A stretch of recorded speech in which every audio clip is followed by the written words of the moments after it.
La ville bouge cette semaine sur le petit Montmartre nantais entre Chantenay et la butte Sainte-Anne. Au cœur du parc des Oblates, un ensemble de 20 logements est en cours de construction.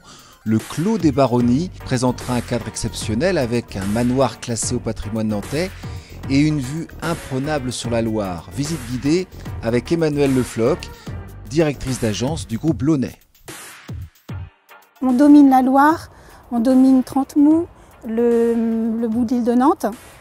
On a une vue plein sud, entre ville et campagne en fait, parce que vous voyez autour il y a des terrains, parfois même des moutons, on a vu même des vaches il n'y a pas si longtemps que ça.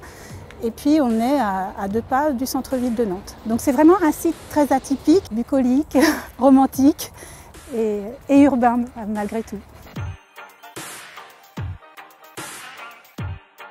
Le manoir est classé, le manoir de la Allée, qui servait l'hébergement des religieuses jusqu'à il n'y a pas très longtemps. Donc ce manoir, il fallait le conserver, il fallait le réhabiliter. Nous allons donc réaliser 4 logements à l'intérieur de ce manoir. Ce que vous voyez derrière moi en construction, c'est un collectif de 13 logements. Et puis ce qui sera de ce côté-ci, c'est 3 maisons, en fait, 2 maisons de plein pied et une petite maison en duplex. Donc en tout 16 logements neufs et 4 logements réhabilités.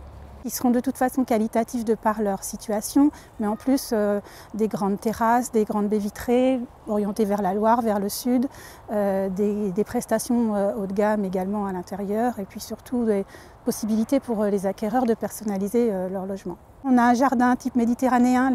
Le volet paysager a été très travaillé avec l'architecte Gilberto Pellegrino.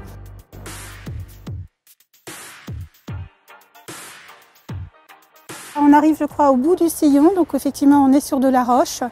Le train passe très profond en dessous de nos pieds. Je crois qu'on est à 20 mètres en profondeur, donc on ne s'en rend pas compte, mais malgré tout ça a nécessité quelques précautions, mettre un isolant phonique pour éviter toute sensation de vibration potentielle qu'on n'a jamais ressentie en étant sur le site, mais on se met à la place des futurs résidents, il faut rien laisser au hasard. On a commencé en janvier de cette année, janvier 2017, et on livre en juin 2018.